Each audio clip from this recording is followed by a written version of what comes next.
5 minutes. Yep. All right, so this is the beginning of our show. So I'd like a big round of applause for myself. Thanks, I actually need that. Anxiety's a bitch, isn't it? I'm the president of this club, and this is the last time I'll be performing as president. So it's like, oh man, I'm like full of feelings right now. Oh my god. My club likes to call me Big Daddy Papa, even though I'm only 5'7", and that means a lot to me. I'm big where it counts, okay? My heart. Alright. If you thought anything else, you're gross. Alright, let's just say that. So, I'm actually also the first performer tonight. So like I said, again, my name's Izana. I'm gonna introduce myself. Ready, hold on. Hey, what's up guys? Hey, my name's Izana. That host, oh my god, what a schmuck. So first thing I want to talk about is, what's the deal with like American holidays, right? Like Easter was kind of recently, I don't know, whatever you call recent. And I thought it was weird that we have like a bunny and shit, and he like shits eggs. I don't understand that. Where I come from, I'm from Ethiopia, right? In Ethiopia, you know what you do on Easter? You go to a church, and then you stay at church, and then you go home and think about every sin you've ever committed. So Easter's like really fun there. And when I came here to the United States, they're like, okay, we're gonna go to the White House? I was like, when did this become a political thing? And then we're gonna go look at this guy dressed in a bunny suit. Only now did I recently find out, it's the same bunny suit that it's been for like the last 30 years. So, kinda gross. Oh man. Another thing I want to talk about. What's the deal with the little flaps on men's underwear? You ever seen that stuff? I think it's unnecessary because I'm not gonna lie to you, I don't know if the ladies know this, but unless you're like a psychopath, you're flipping your dick over the underwear, okay?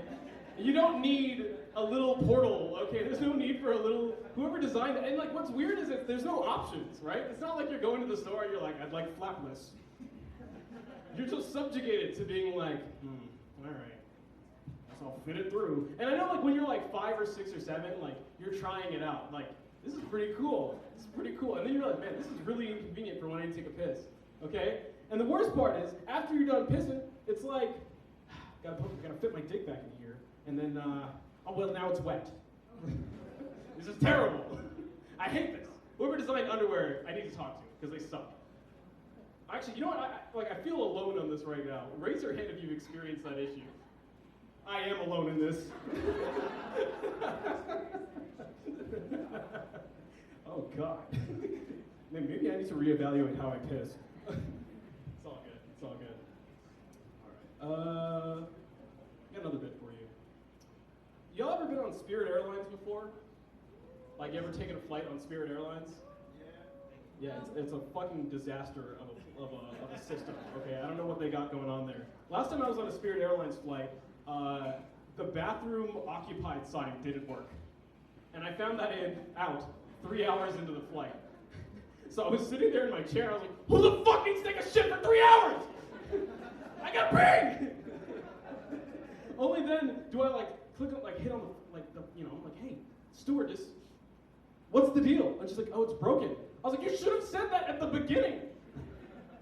I was really annoyed. I went up there, and then I go use the bathroom, have all the issues I've detailed before. And then somebody budging on the door really heavily, because they're like, what's he doing in there? Because he thought I was the guy that was in there for 4 hours. Because no one was aware of this problem. So I come out of the bathroom, and I look like the biggest scapegoat of all time. They're like, what was he? Is he jacking off or something? What's going on in there? And now everyone's looking at me like I'm the weirdo, when everyone here decided to buy a ticket on Spirit Airlines. Like, I'm not the one who made the mistake. I was a kid, okay? My mom bought the ticket. It wasn't me who made that mistake. All right. Other holidays, right? I mean, every American holiday seems to need a mascot, right? Like I said, with the Easter Bunny, it's Easter Bunny, right? There's Santa for Christmas. He comes down your chimney and he, I don't know, fucking eats your food, and he leaves presents, but only for the rich kids? I'm gonna tell you right now, when I was in Ethiopia, I didn't receive none of that shit, dude. What the fuck? Like, I was over here like, wow, they just get presents delivered through their chimney? Also, what's a chimney? Oh, man. I got some something topical for you too. Elon Musk recently bought Twitter. We're living in that timeline. It's kind of funky. He bought it for like $48 billion, which is kind of wacky. Like, imagine just having that money to throw around. If I had that much money to throw around, I don't think I'd be spending it buying Twitter. Okay, that would be ridiculous. I'd be buying it. I'd be using that money to redesign underwear. That's what. Call that a callback. Oh man. But he wants to add it like an edit feature, right, to Twitter. So like you can go back and like change your tweets and be like, I didn't actually say that racist thing. But here's the thing, right? I think that's pretty spineless, right? Like I think if you say something, you got to stick with it. I was recently looking through my tweets and I was wondering what tweets I should change, and I realized none of them. Like I'll tell you one of the tweets I wrote. I fear. Okay. This is like Shakespearean poetry. Give me a minute. Okay. Here's what I wrote. This was like 3 a.m. I was high out of my mind. I fear the man who jerks off with 2 hands. Indian rug burn is a hella metal way to beat your meat. And that will stay there till the day I die. When I was in middle school, I ran, or elementary, no, high school, sorry, my bad. When I was in high school, I ran a Twitter account where I was a sloth. Like, I was physically like the animal, the sloth.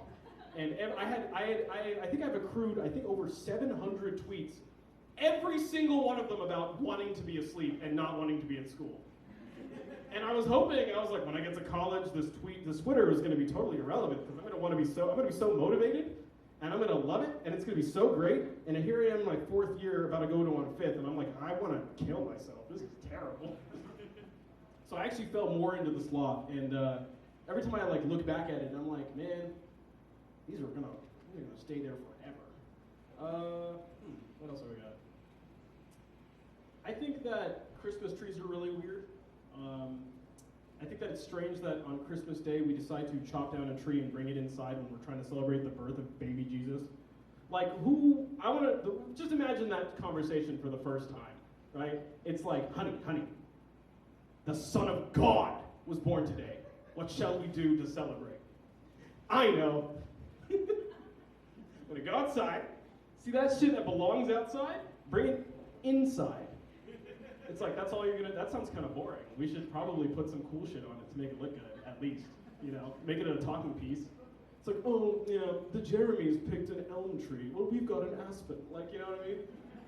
I guess more imagine that in the, however they sounded 2,000 years ago. But, and then they were like, yo, this is still kind of boring. We should, like, put fire on the tree. Like, put a candle on it.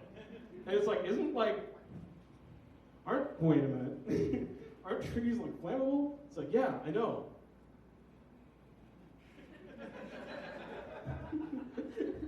And then somebody was like, make them electric. I was like, oh, okay. I feel like we're just solving problems that don't need to exist at this point.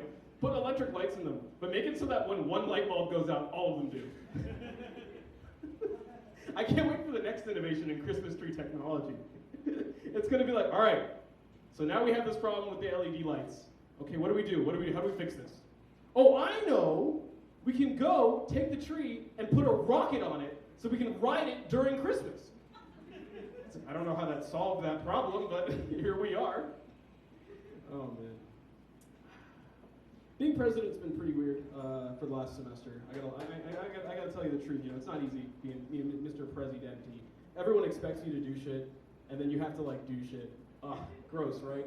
And the worst part of all of that is that when you don't do something right, everyone's like, so how are we gonna fix this? I'm like, I don't fucking know, man. Like, Yuzana, we have a show coming up. What are we gonna do about it? And I'm like, guys, don't worry. It's in God's hands. It was Easter yesterday, guys. No problem. And they'll just look at me with blank stares like, I mean, I guess he's the president. He knows what he's talking about. Oh, man. Yeah, I think that's all I've got for you guys tonight. All right, thank you guys.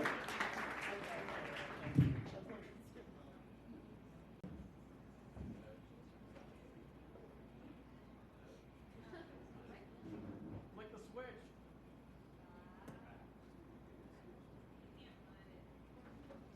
Maybe? Oh, there we go. Yeah. Can we get a round of applause for me being a dumbass? Yes? I just want to point out that I have all the power to say whatever I want, and since you guys clapped, you're all accountable. So if I decide to say, hey, I want to close Benny's, there's no more Benny's in Blacksburg anymore, and if the day of tomorrow, Benny's is closed, you're all accountable. Where are you going to go when you're wasted at Todd's to get food? Anyways, so thank you for the Peter laugh. I appreciate it. Oh shit. Okay. So in case my name didn't give it away, my name is Pablo. I'm not from the U.S. And my parents clearly didn't think it through because I can guarantee you that 75% of the time I meet someone new, and ever since I started doing this bit, people are like, "Oh, Pablo, like Pablo Escobar, right?" Like, out of all the famous Pablos out there, you know, there's Pablo Picasso, the painter. There's Pablo Neruda, the poet. Pablo the Penguin, for example. It's a good one. No, I just kindly have to say, yeah, smartass. My parents named me Pablo because, you know, after the most famous drug lord in Colombian history, because they saw a bright future ahead of me. Just put it out there. I blame the show Narcos for minimizing my chances of getting a Tinder date ever. I traveled to Houston to get an interview a couple of weeks ago. And the guy that picked me at the airport, this really nice Lebanese guy, he asked for my name. And silly me, I told him the truth. And I was like, yeah, my name is Pablo. It's nice to meet you. Thank you for, giving me a ride to the hotel. And he's like, Pablo Escobar, huh? You have something for me? And I was like, this man is convinced I have a bag of cocaine at my ass. In fact, he's so convinced, I started questioning if I had a bag of cocaine at my ass. Anyways, so I'm from Spain, but I moved to the U.S. when I was 12, which was a little traumatic in the beginning. My parents didn't know how to break it to me in the beginning, and they didn't know how, they're not business people, so they didn't know how to sell it to me very well. So my dad was like, yeah, it's a career opportunity, you're going to be bilingual, it's going to be a temporary thing. Here I am a decade later, that was bullshit. And they were like, American kids are so lucky, they have no homework. Also bullshit. And he was like, yeah, it's gonna be like a Disney movie. Now, any Disney fans out there can tell me if I'm wrong, but the average parent in a Disney movie doesn't make it past the 15-minute mark. So I was scared of moving to the US and becoming an orphan in the process. My sister was a different story. My sister claimed that she was going to move to a different family, and she started crying her eyes out. And my parents were like, no, it's okay. We're going to buy you a puppy. It's okay. So now, my parents claim that they don't have favorites, but I'm allergic to dogs. And I've been allergic to dogs for the past 9 years. So that's been great for me. And when they told me I was moving to the US, I was always picturing, I'm going to move to California, New York, Florida. Somewhere cool. Die Hard, great movie. I moved to the whitest town in middle Massachusetts. Massachusetts. The land of the spirit of America. The place where they hunt conservatives for fun. They say that America runs on Dunkin'. Well, Dunkin' runs on Massachusetts people. Okay? They call Dunkin' stunks. They had to cut it by a whole syllable. And they're also obsessed with their reporter ships. They all go to Cape Cod during the summer for vacation. They all have a very unhealthy obsession with Tom Brady. Tom Brady actually went to Florida because he feared he was going to get cloned. Yeah. Shortly after that, I started high school in Massachusetts. Great experience. And that's when I realized that people from Massachusetts can be racist without realizing they're racist. That was the case for my history teacher there. Her name was Mrs. Allen, and she thought that none of the things she said would be racist. So we'll call her die racist in this case. And she was like, we were talking about the Great Plains and we were talking about Native Americans, and she was like, I don't understand what the deal with Native Americans was. Like, if they could hunt down a buffalo, a white man should be no problem. And I was like, homegirl, buffaloes can't use guns. So, yeah, that was fun. A couple of months ago, I became a U.S. citizen. Again, you don't know where this is going, so I'm not sure you want to clap right now. And my life has changed in a very dramatic way. I have the sudden urge to fight communism every now and then. I can go to McDonald's, it's local now. It's cool. My Iraqi roommate wants to marry me for a green card. That's interesting. I don't sleep the same at night anymore. Yeah. But ever since I became an American, I noticed that there's a lot of loopholes in U.S. history. Like in the Declaration of Independence, Thomas Jefferson said that all men are created equal. Unless you're Black, Hispanic, Asian, Native American, any sexual orientation isn't straight, Irish, Polish, Italian, you name it, or a woman.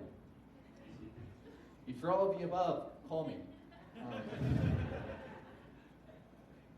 Also, the Star Spangled Banner ends with the sentence, at the home of the braves, which means that if you're not American, you're a pussy. Or you're French, one or the other. I think that's all I got for tonight. Thank you so much for coming tonight.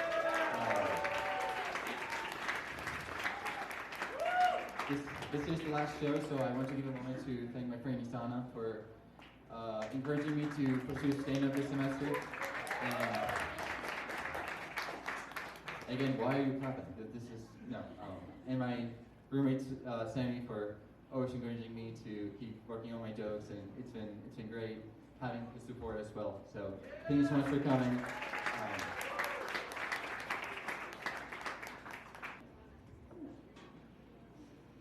So about a year and a half ago, I went to a sex shop for the first time. That was an experience. They gave me a membership card. That's right, I'm a sex store member. What are you guys doing with your life? Yeah, it was cool. They had a bunch of weird things. They had those weird ass toys that they bury in the background. They had those mints that give you a lot of saliva. My friend found this numbing spray that apparently her dad used to give her when she was younger, so that was an awkward experience. I didn't buy many things there. I bought condoms and a penis-shaped water gun. It was surprisingly detailed too. Like, somebody spent their time making sure the head shape was just right and putting that vein on there. You held it by these big ass balls on the back of them. Mine was circumcised because I was told it worked better than the uncircumcised one. But the uncircumcised one came with free cheese, so it was a tough decision.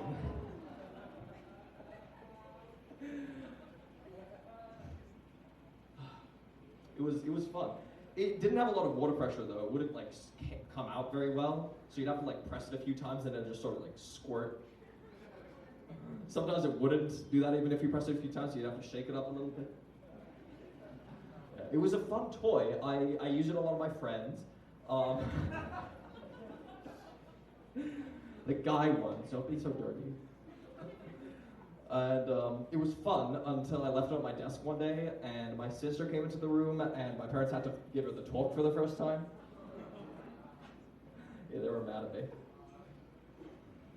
When I was younger, my dad used to lie to me a lot.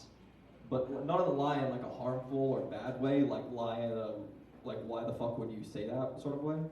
Like, he used to tell me mayonnaise was white ketchup. And it came from unripe tomatoes, and if I ate it, then I would get food poisoning. And one time I accidentally ate it, and I spent the entire day thinking I was gonna throw up. It was great. When I was really young, we were at dinner one time, and we were eating lamb chops, and I asked my dad, what's in lamb chops, and he told me they come from sheep. So I was disgusted, and I whined and complained until he took the lamb chops away. A few nights later, we were having steak, and I asked Dad, what's in steak? And he told me that they come from cows. And so naturally, once again, I whined. It did explain why there was a cow on the packaging, but like I wasn't a very smart kid, so I didn't put the two together. And yeah, so we didn't have steak that night. And a few nights later, we were having hot dogs, and I once again asked my dad, where do sausages come from? And my dad's pretty pissed off at me at the moment. Like, I'm this 7-year-old kid that keeps taking away all his food. Like, he wasn't allowed to have lamb chops because of me, he wasn't allowed to have steak because of me. So he looks at me and he says, Dylan, sausages come from trees. And I believe that. I believed that till I was 10 years old. I always thought that sausages come from trees. I told everybody in my school. I had this undying faith in it. And when I started to lose faith, my dad took a bonsai tree and he like glued mini hot dogs to the tree. And he gave it to me and I would take it into school for presentation. Yeah. All right, that's my bit for tonight. Thank you guys for coming. Hope you enjoy the rest of the night.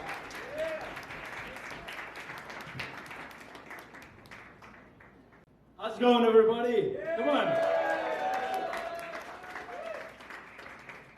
Man, 11th show so far, last show of the season, last show before I leave Virginia Tech. The biggest concern in every show, really, is bombing, right? The biggest concern is bombing. But sometimes when you bomb real bad, like when you fuck up an entire show and people are not having a good time, it's a little bit funny. Like, I feel like bombing is like a clean wipe. You ever have a clean ass wipe? Like when you take a good shit, it looks symmetrical, it was Chipotle raised. You're like, this feels good. One pair of tissue, whatever you want to call it, one roll cleans it all out, right? See, here's the thing. Moving to the United States, the biggest culture shock was the freaking toilet situation, okay? I was used to a water sprinkler or a bidet, something more French and foreign. This whole thing of wiping your ass with another solid piece of paper, I don't know if that's how you remove solid from another solid object, you know? So I feel like I'm a level 2 in this while everyone is like a level 90, like cleaning their asshole. So that's great. But yeah, man, so recently I've heard that so far, 4 freaking people have been telling me that Elon Musk has bought Twitter. Who the fuck cares, man?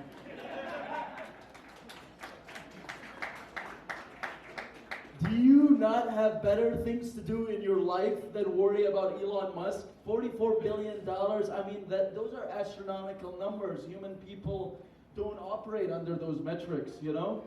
So, anyway, graduation is right around the corner. Yeah! No! Graduation is the worst thing. How do you guys feel about it? I want to gauge what you guys feel about it. Is it a hand clap? What is it? Okay. Oh, you're a fucking freshman. Fuck off. She's just happy to get rid of me, so she's like, there can be one better comic. Yeah. But no, seriously, how do you guys feel about graduation? Come on. It's good. Now I feel at ease.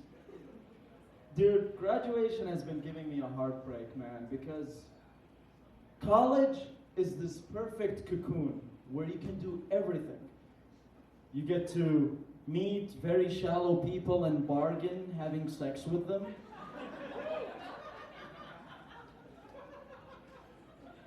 I didn't know that you had to have sex with your brother when you're pledging. So you get to figure out if you're deeply closeted or not, so that's nice. But I think that, yeah, I'm really sad about graduation, dude. I've been spending a lot of time trying to find work. Anybody else in that boat? Come on, huh? Let's be honest. All right, listen, let's be more honest with each other. You guys are on a Wednesday night in a free comedy show. I don't think you have much going on in your lives either. Fuck all of you, honestly. Oh man, but I was applying for work recently. I was applying for a sales job. This is why I've been doing stand-up to get better at sales. No. This is what I call my dream. This is me pursuing my fucking passions. Before I got to the States 5 years ago, I didn't even know what the fuck a passion was. That's some wide-ass shit, dude. Fuck passions, dude, and fuck all of you being raised with it, because I didn't get any of that shit. Yeah, man, I love white parents. They're good. They're good to their kids. Anyways, man, so I applied to this job. Got this interview with this guy. Very friendly guy, actually. As soon as I said, hello, my name is Sammy, thank you for doing that, for interviewing me, he says, I hear an accent, where are you from? Biggest red flag to all my dear brown people, because when you hear that shit, they're gauging whether they're hiring you or not. So I tell him, I obliged to that inquiry. I say, I'm from Iraq. He's like, huh. He decides to ask me, what do you think of the previous dictator, Saddam Hussein? Which is the best table topic at an interview, you know? So he says, I don't think he was a really good guy, but I think that Iraq has been better off with him than without him. In my head, I'm like, what the fuck is this? Is this an interview? Am I on CNN? What the fuck is going on? So he starts rambling, and I was like, I guess we're going to talk about Middle Eastern affairs for a few hours. Make the best of it. But here's the thing, when a guy interviews you and he has a certain opinion, do you agree with them, or do you voice your own opinion and not get the job? So that was a little bit of a pickle.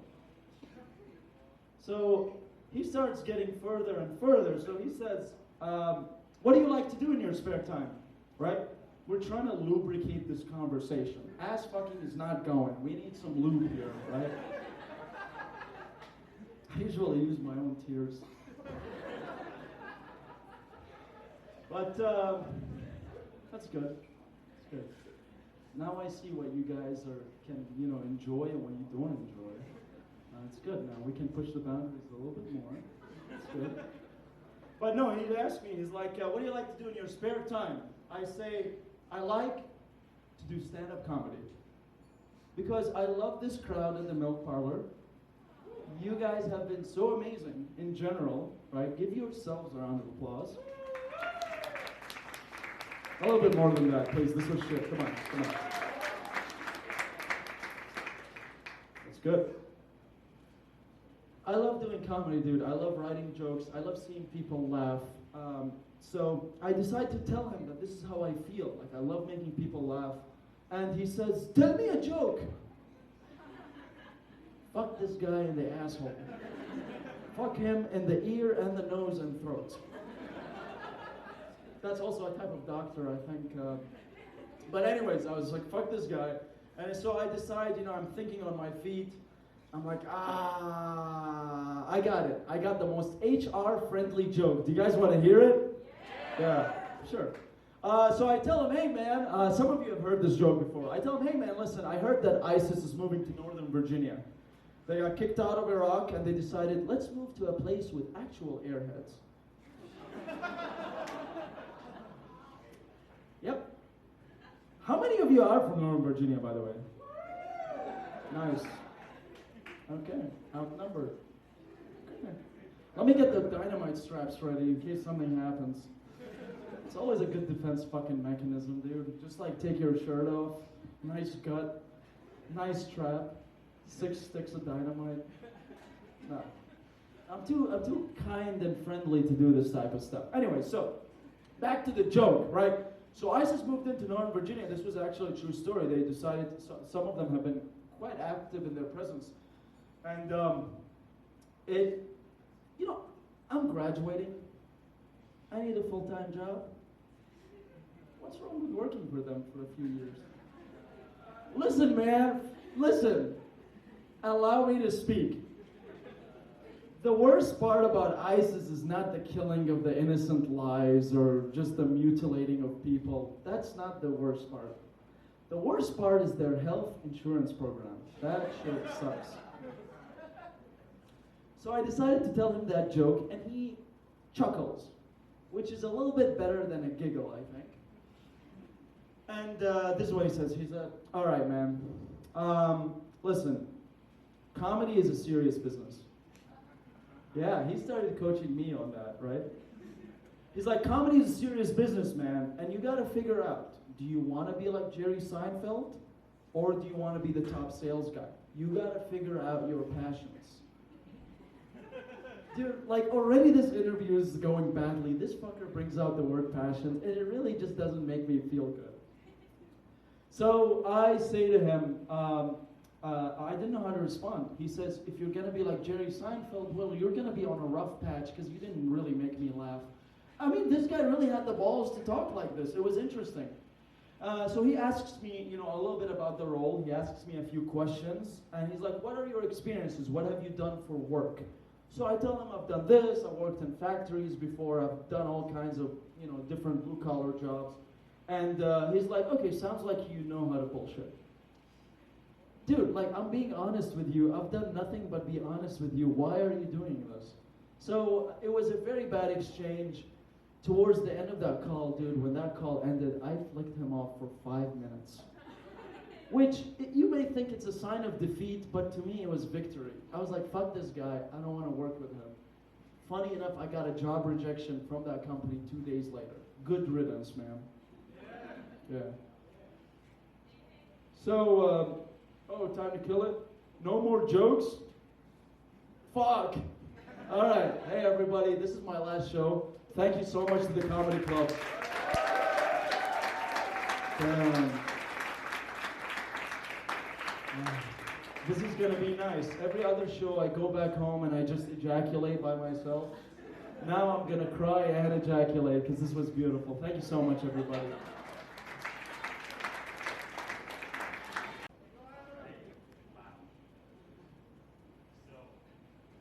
Crowd here tonight. Let me just tell you, you guys in the back, you guys need to come a lot earlier. Also, you in the front, you're in the splash zone. So, I realized something a few weeks ago, a while ago. I have had a lot of roommates my time here. I've had 10, yeah. I've had 10 different roommates for my 4 years here. And we've all had our share of roommates, including bad roommates, right? Who's had some bad roommates here? If you didn't cheer, you were that bad roommate. So my first year, I was in a dorm, 2-person dorm, and about mid-November-ish, I came back to my room. My roommate was like all packed up, almost ready to leave. I saw him, and I was like, what's up with that? Like, why are you leaving? And he said his mother got hit by a car. I'm serious, I'm not joking.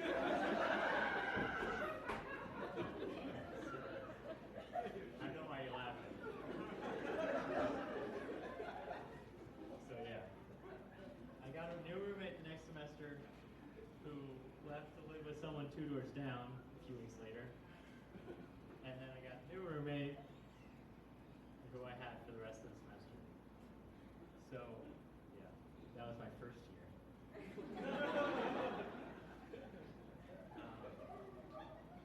So my second year, I decided to live with someone named Kyle. Nothing good ever comes from a guy named Kyle. And 2 different people. So live with him, COVID happens.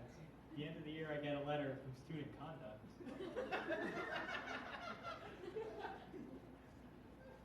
taking us to student court. All three of us. For,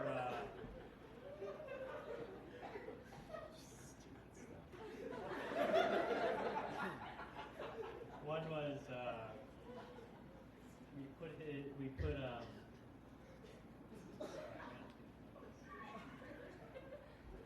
we put dryer sheets in a pot and put it in the cabinet. I guess he didn't like that. My personal favorite was, I'll take the blame for this. This was property damage, cited as property damage, by the way. I put one of his tomatoes in the freezer.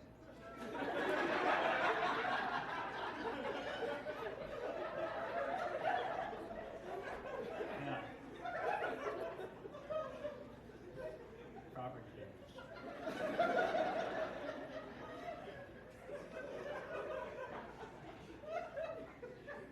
So, one day one of my roommates got mad at him and threw eggs at his door.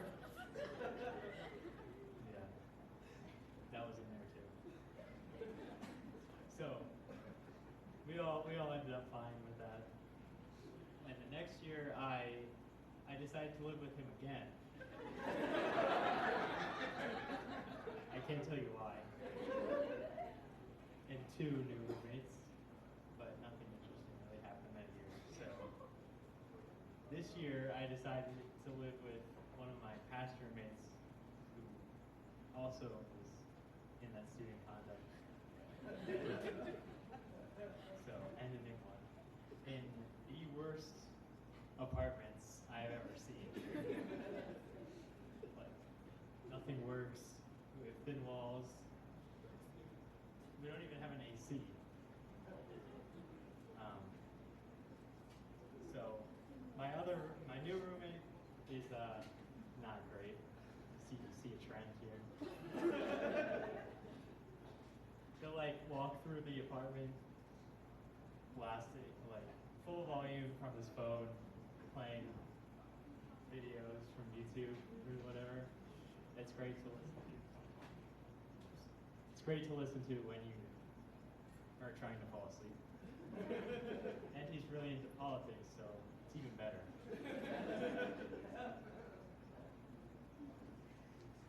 So, if you've been keeping track, I've mentioned nine different people so far. So, there is a 10. My roommate's girlfriend transferred here for this semester. So, did I mention we have thin walls?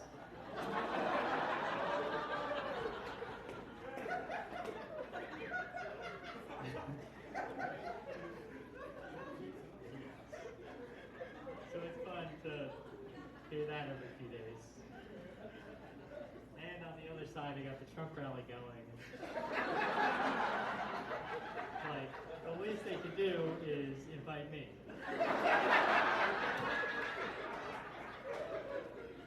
Right? It's nice. So, yeah. I'll put my Trump hat on, and we could get everyone involved. All right. Well, that's it. Thank you.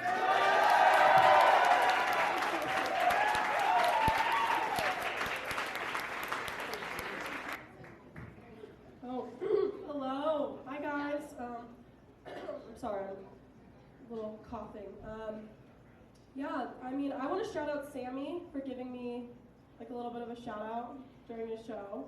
I am glad Sammy's leaving though, because like all of us are sharing like 5 laughs. So if there's one less, I'll get more. I think that's how that math works. I'm so sorry. I also love Sammy because I once watched him flirt with my friends for an entire hour.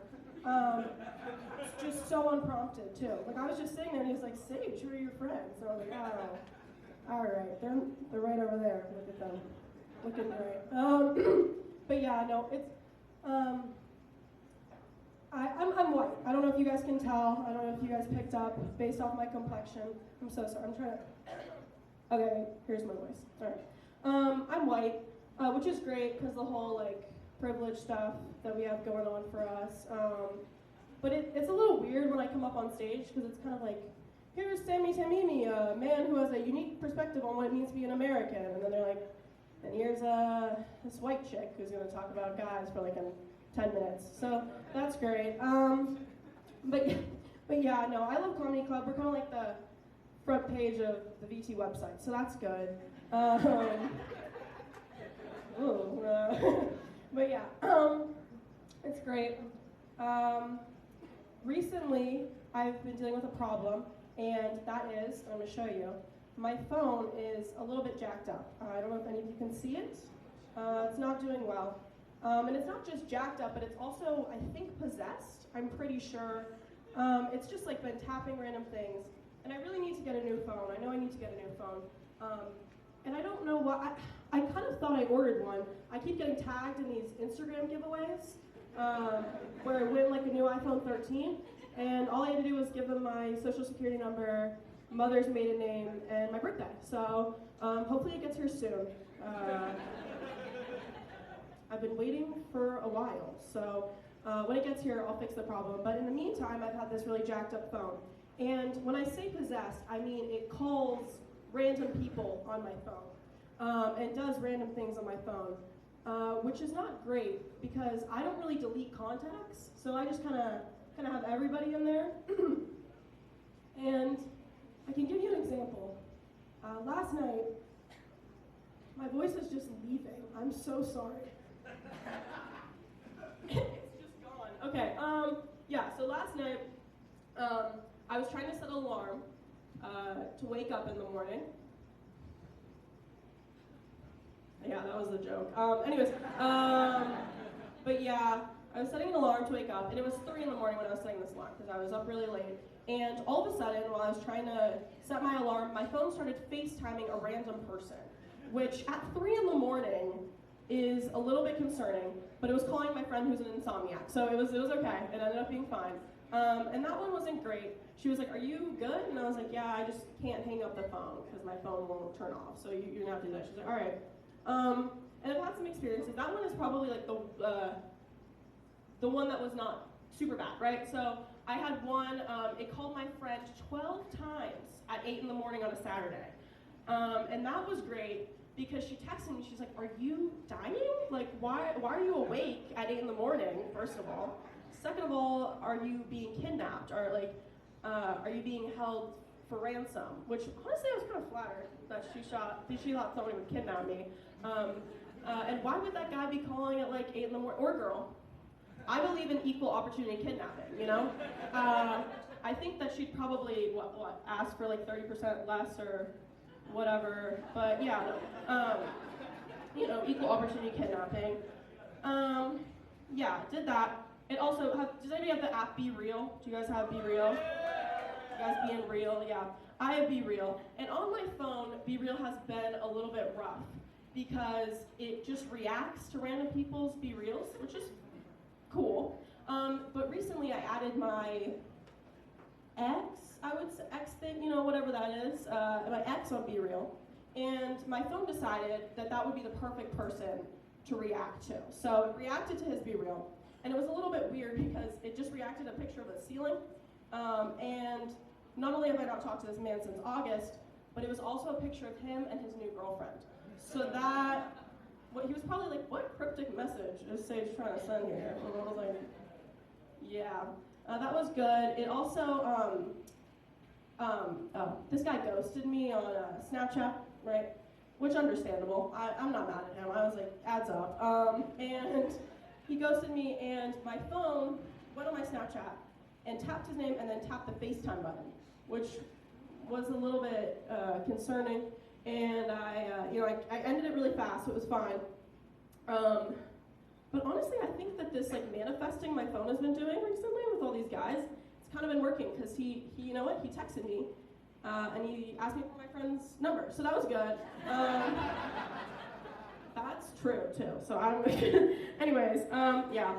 And I think my problem with men is I've been told a lot that I give off gay vibes. I don't really know what that means. I don't know if I'm supposed to like, I think it's because of the way I dress, maybe. And I dress colorful because I'm depressed and trying to like make up a little bit for that. But I guess I give off gay vibes, which a lot of people like, they'll be like, oh, like, are you, you know, and I'm like, no, I'm straight, I know. And they're like, oh, okay, I'm so sorry. And I'm never really offended. I don't know, maybe it's because I'm not going around asking people's sexuality, because I'm not gonna lie.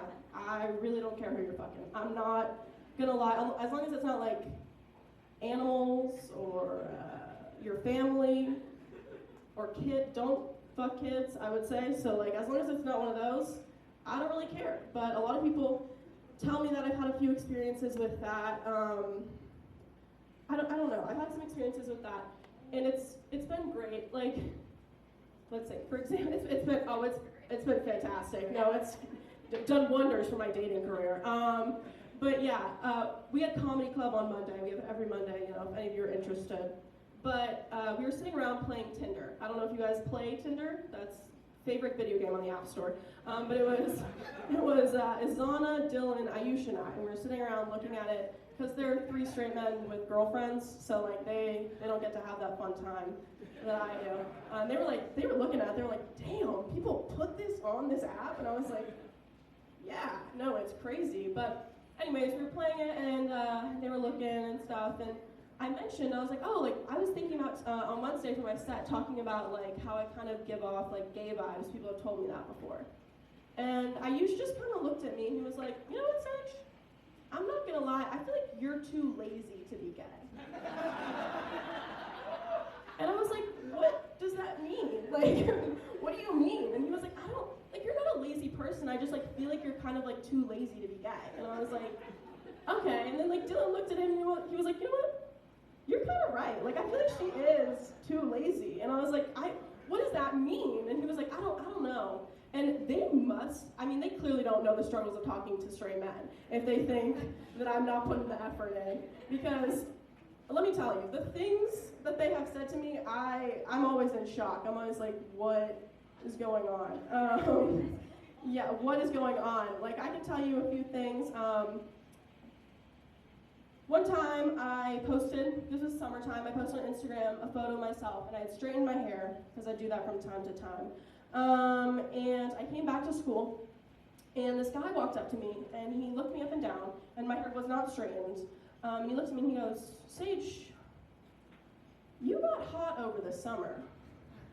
What happened? And I was like, oh, my hair was straightened. He said, you should probably do that more often. And I was like, oh, okay. Another time, my guy friend was like, Sage, I think you need some action. I'm not gonna lie, you're really hard to deal with. And I was like, okay. And he said, let me introduce you to some of my guy friends. So I guess he showed his guy friends pictures of me, and one of them said, she looks like she has potential. And I said, that's a compliment if I've ever heard one. That was great. Yeah, but I'm not gonna lie, guys. I hope no one was offended by my gay talk. I'm an ally. I don't know who would be offended. What are those called? People that get, Republicans. Sorry, I hope that I'm not one of those. So, yeah, I'm not gonna lie. The whole Christians getting mad at gay people, you know, they're like, being gay is not natural. I'm like, you believe in a guy that walked on water. What do you mean natural? Like, I'm just saying, a little suspicious. And if anybody's listening, I am not trying to bash Christians. I'm agnostic, which is kind of like, I sort of don't believe in God, but like just in case y'all are right about it, I'm like, you know, he's got me, you know, I'm like you could be correct, you know? So yeah, that's all. Thank you guys so much.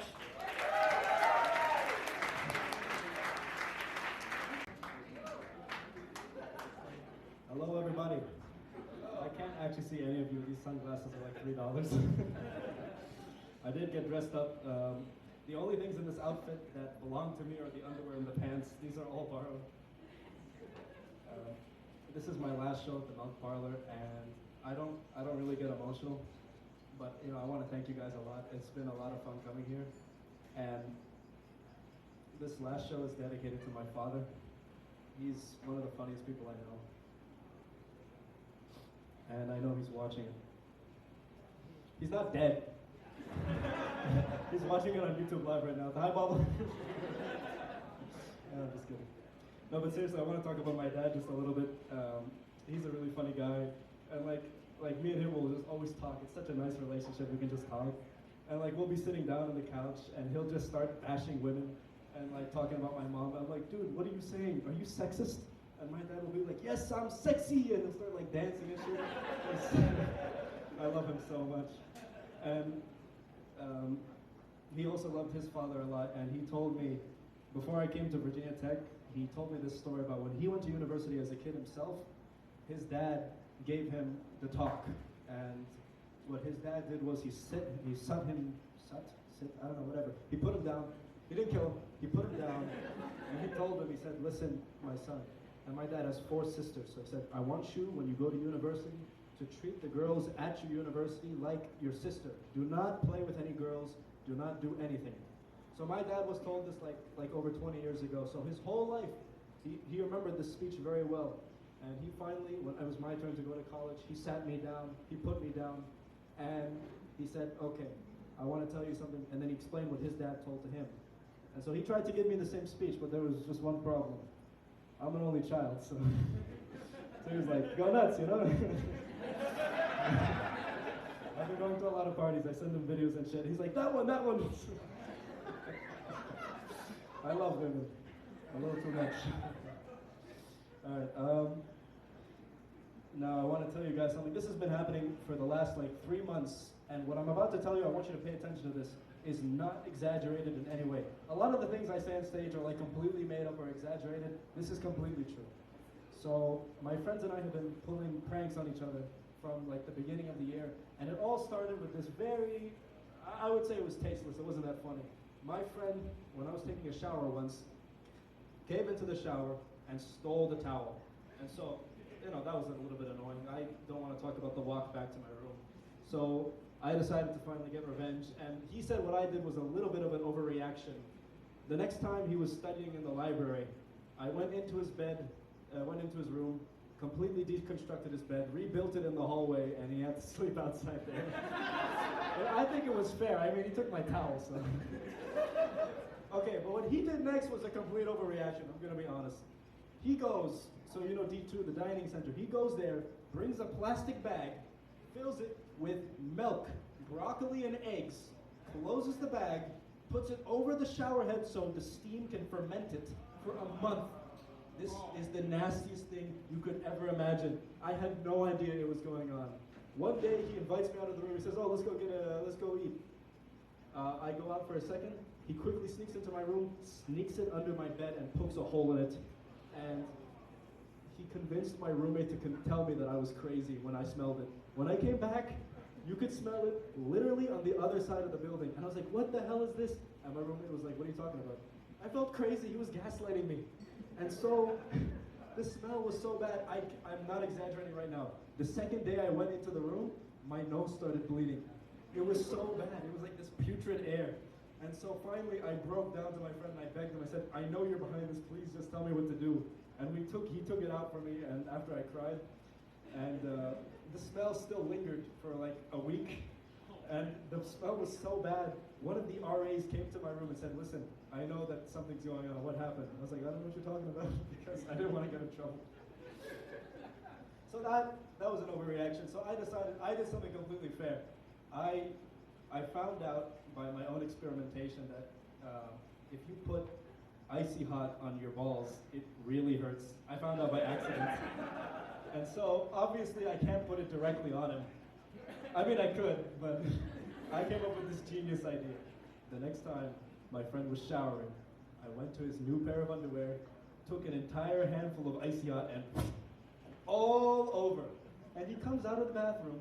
He's like, "Oh my God, dude, what the hell is this?" I was like, "What are you talking about?" He says, "I think I accidentally put my acne cream on myself."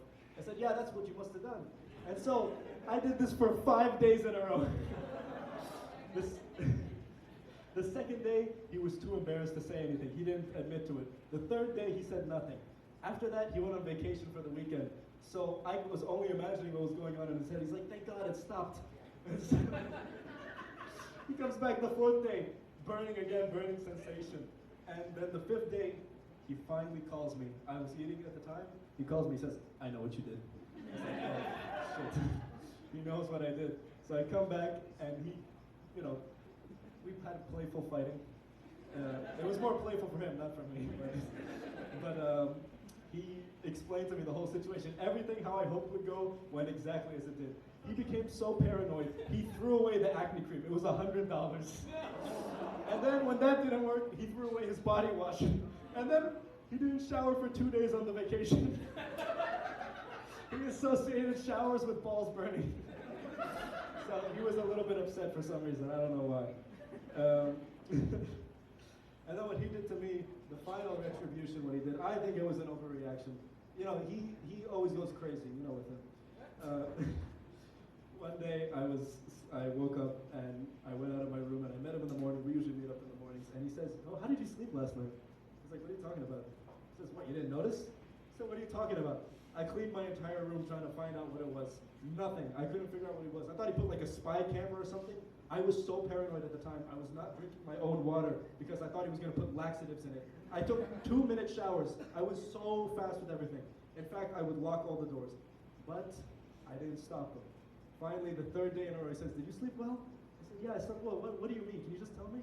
And he was drunk at the time, so he admitted to me. He said, look under your pillow. Now, this is technically illegal. And I'm surprised how comfortable I was with the fact of what happened. I swear to God this happened. He went into his room by himself and used a condom for himself, and there was a used condom under my pillow. That's what I'm trying to say.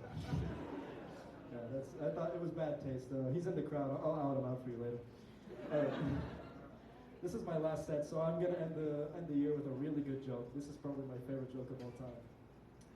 What's the difference between a good joke and a bad joke? Timing. All right, bye.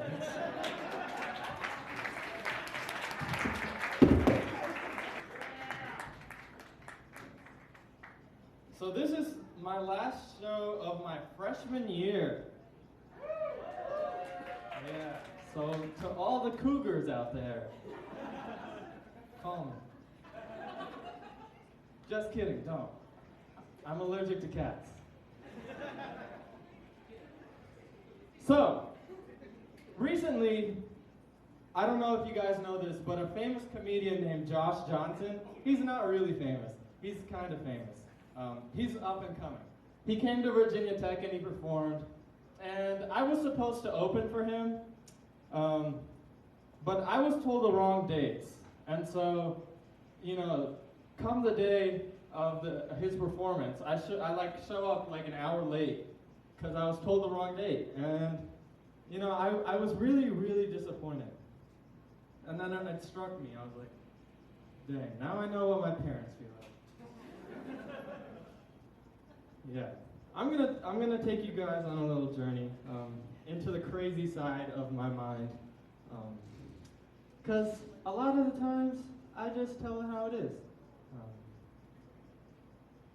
One time,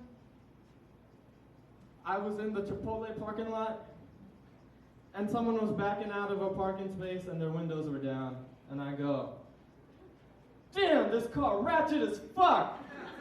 Out loud. As they were parking, backing up. I just say shit sometimes. And it happens, If you walk by me, and if someone walks by me, there's like a 90% chance that I comment on them. I'll be like, damn, he had a big nose. Just a fucking sniffer, dude. And I can't help it, and that's okay. I'm going to tell you about my manager. He's not really my manager anymore because I work at Starbucks, so he manages another store. He's a British guy named Nathan. No, fuck the British, dog. My parents didn't move here from India so the British would get an applause for me, okay?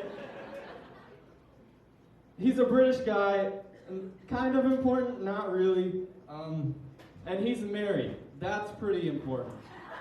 That's pretty important. He's a married man. His wife is getting a PhD, so we know who wears the pants.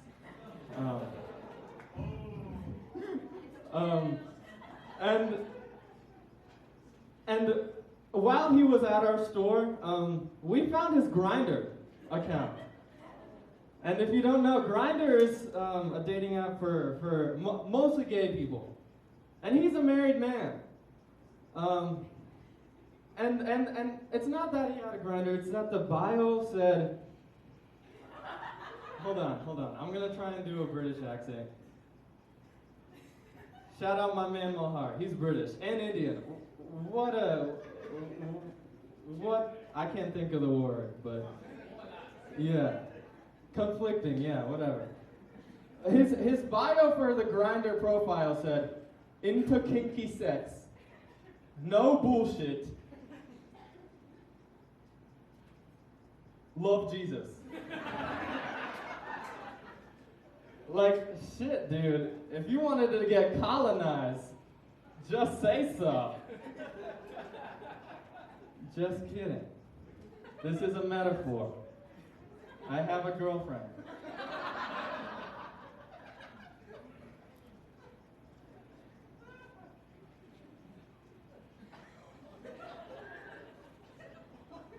Thanks, lady.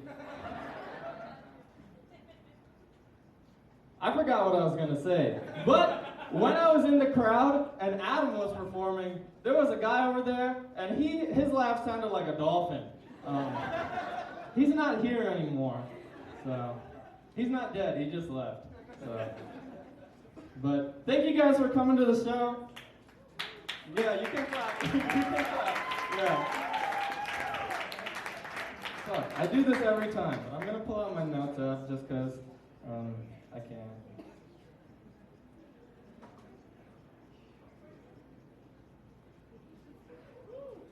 Yeah. Woo! Woo! So when my dad went to India, that's not the funny part. My dad's from India. He's just visiting his mom, okay? He bought $74 worth of candy and chocolates to give to the kids of India.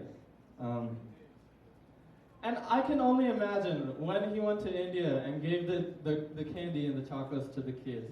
Like, in my head, their response was like, God damn, man, we made this shit like 2 weeks ago.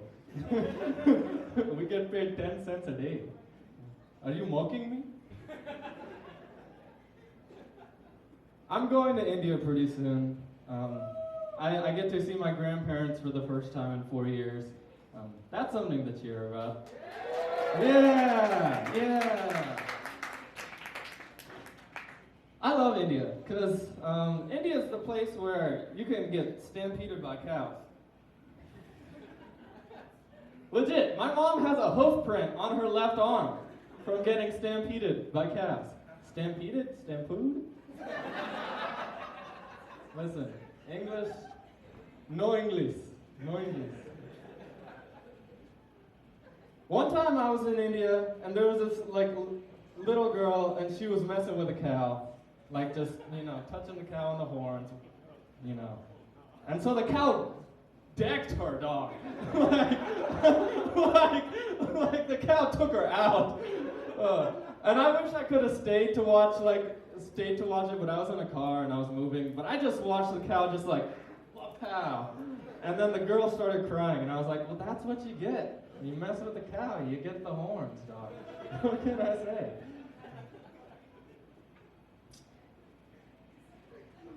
A lot of people, when I was in high school, people were convinced I was gay.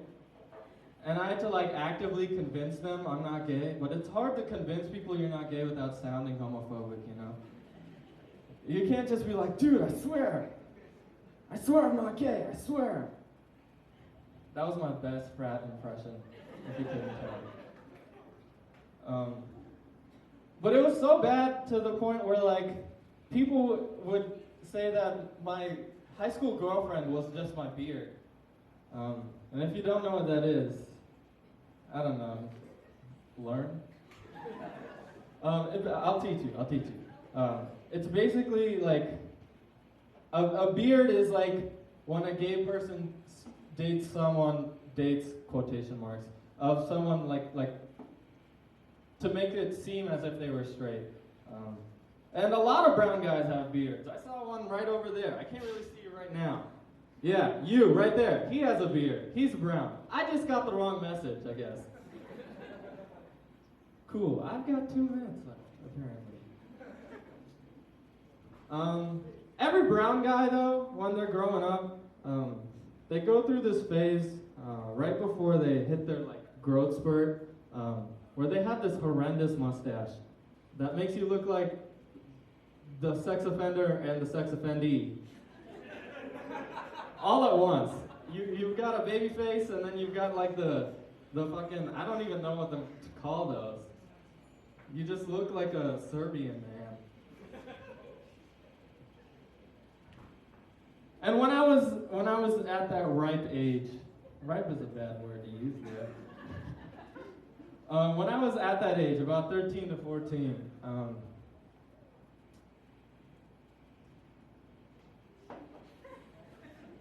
I forgot where that was going, so we're just gonna leave it there.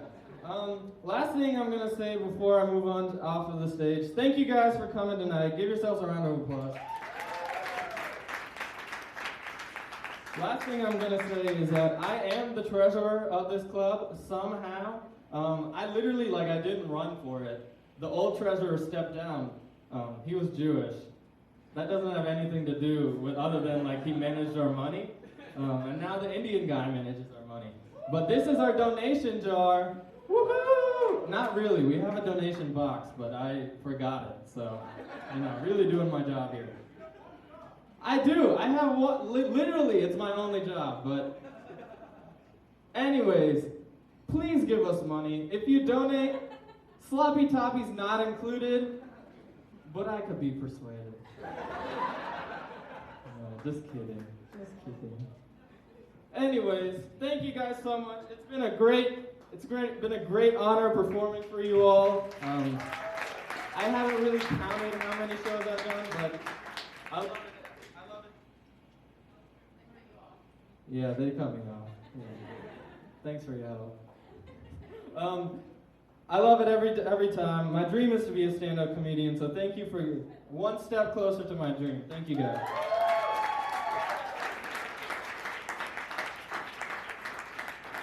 Also, I like how I brought the water up here and didn't drink it once. So.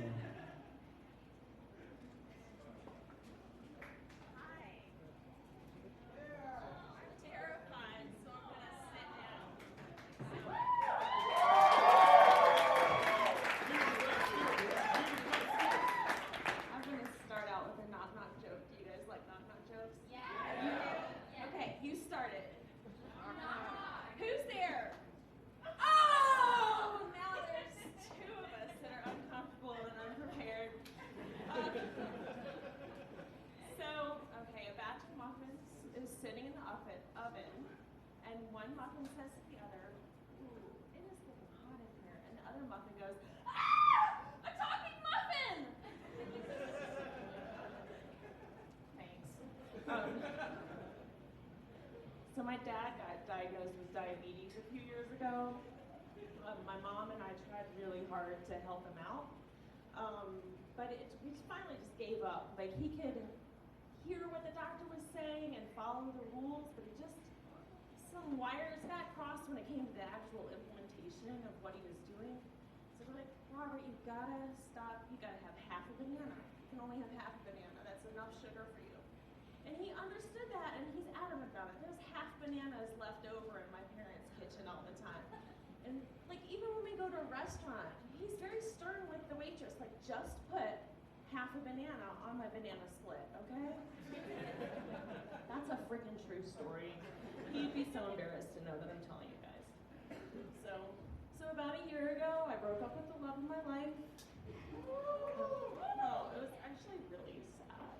And it's been super hard to go no contact. Y'all know how it is. You just don't talk for a while, and then you get that Snapchat notification at night, and you're like, "Oh, they're thinking about me. What are they sending? I want to open this up." And I can't help it. I open it up because they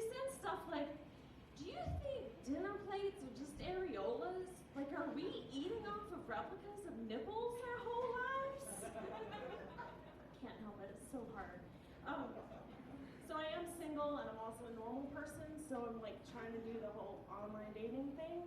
And it's kind of like having a bird feeder, like you choose the bird feeder that you want, and fill it all up with stuff you think is going to attract what you're looking for, and then you just get a bunch of fucking blue jays talking about how great they are. Like, can I just get a nice little chickadee or maybe a big woodpecker? And I did open my profile up to all genders. I'm inclusive. Thanks. I was not offended by Sage, so I don't know if that matters, but it's really interesting because like the guys' profiles, they're like wearing their hat, they got some sunglasses on, and they're backlit. You can't see their face, and they're like got a freaking dead deer next to them, and inevitably you've got like a big picture of the fish, and it's like, oh, okay. And the women are like beautiful, and they're smiling out of the sunshine. They're like, here's my garden. Here's the melons I grew last year. And it's like, God, I just keep getting drawn towards the women's profiles, and I think it's because I want to be like loved and nurtured and cared for before I'm eaten.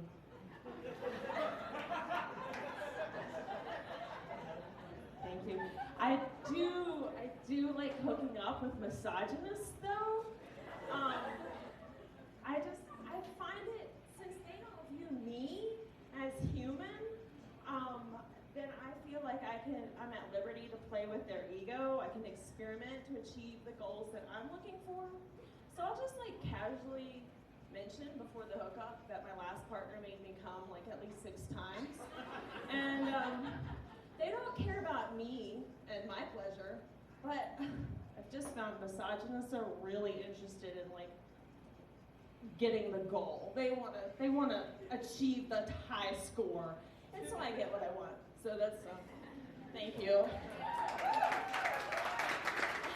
I'll leave you with one more really cheesy joke that I love so much. Why are there Pop-Tarts and no Mom-Tarts? Because of the patriarchy.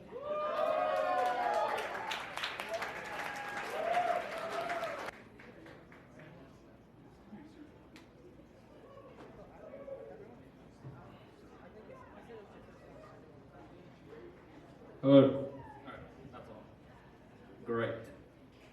How are you all doing tonight? That's great, that's great. Great to hear that. As you may have noticed, I am British. That's right. I speak English, but in Times New Roman. I'm new to the United States. I came last August, and a lot of the things in the United States caught me off guard, right? I went shopping at Walmart, and turns out there's a whole like counter dedicated to selling weapons. Didn't know that was a thing. Didn't know you could buy guns and groceries at the same time. Damn, we ran out of 12-inch calibers. The next week I went to Target, and then I stood for 20 minutes. And then I went to one of the dudes working there. I was like, yo, where's the guns? And then he looks at me like I'm the donut, right? He's like, we don't sell guns here. If your name is Target, the only thing you should be selling is guns. I got upset, so I went back to Walmart.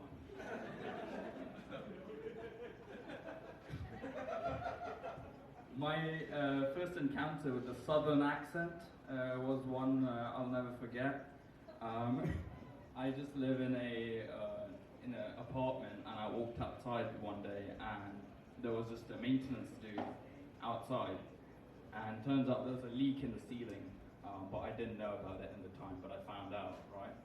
Because he explained it to me, and when he opened his mouth, he spoke fluent Cockney Joe. When he opened his mouth, all I heard was, without a new cat, Nigel, I was married a long time ago. Where did you come from? Where did you go? Well, I was like, what? why do you have a banjo? To fix a leak? Why is there a horse in my living room?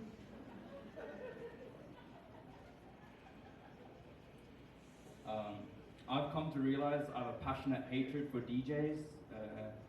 Anyone else think DJs are overrated? Yeah. Thank you. We're just glorified Spotify playlists, bro. All you do is like mix one song into another. Give me the aux chord, bro. No, but like there's the one moment when the DJ is of crucial importance, right? It's when the beat has been built and it's leading up to a beat drop, right? And whatever the DJ is gonna say, because at the top he's gonna cut the music out and he's gonna say some shit, right?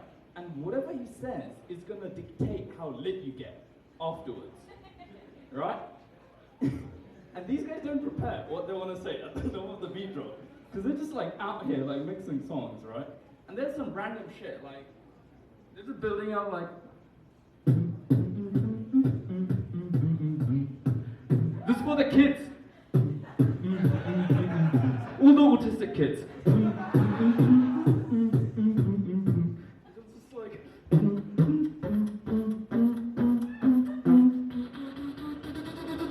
get your titties up.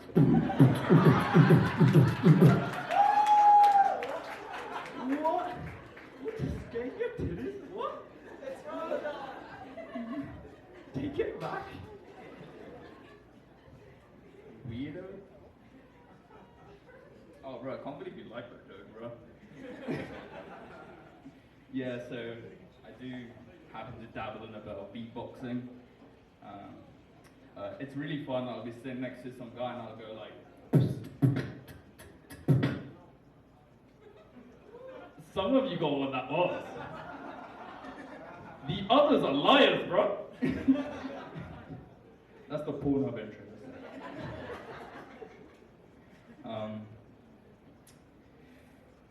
Someone mentioned rooms are quite, like, the walls in America are quite thin. It's like they're made out of paper mache. No wonder you lot are burning houses like it's nothing. And I found out because my roommate was having really loud sex, or has been having really loud sex. And I found out because at like 12 p.m., all I heard was like,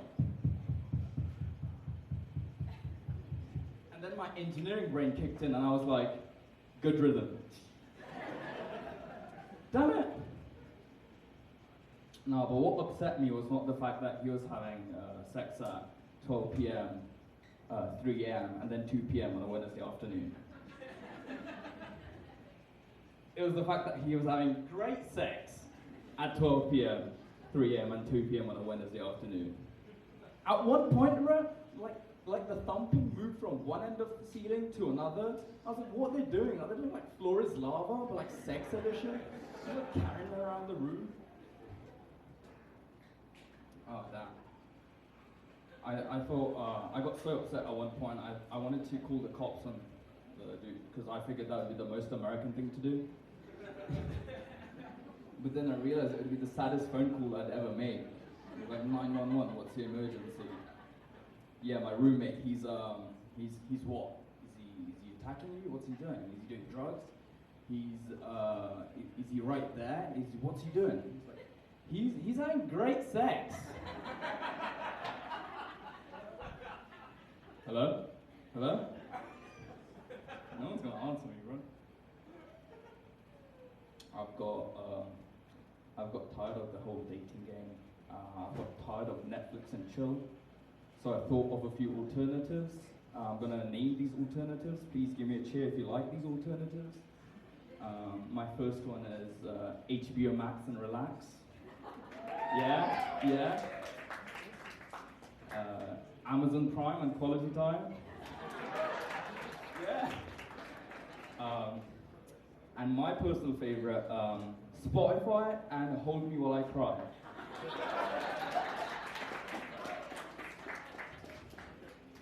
I've been out with the girls.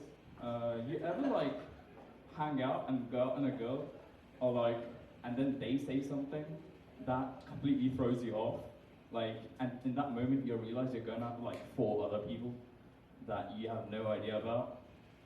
I was out with this girl once, and I was like, yeah, last night was great. And she was like, yeah, last night was great, yeah. My therapist, she said, what? Yeah, my therapist really liked that one thing you did, green flag. And at this one point, I'm trying to get like notes from the therapist at this point. I'm just like, yeah, so the hair pulling, did she like that? Did she like that too? I'm my cheap ass just trying to get like second-hand therapy at this point, because you know it's going. Introducing my mild trauma to this random girl, and it's like, so what did your therapist say about that? That one thing, did you bring it up? Didn't have to, but did you? But yeah, before, this is like, since everyone's mentioned it, this is the last show of the semester, and I think I'm just about done with my joke. Oh, I have science jokes. You want to hear science jokes? Okay, before I go, let me just finish off with my fucking science jokes. God damn it. I heard nitrogen and oxygen broke up last week. I was like, no.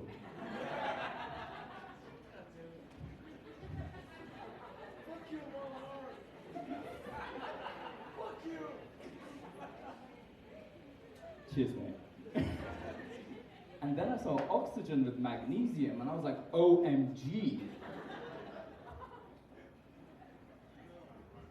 They say hydrogen is the lightest element, but I think it's the funniest because it's a diatomic molecule, and the way you read it is hee hee.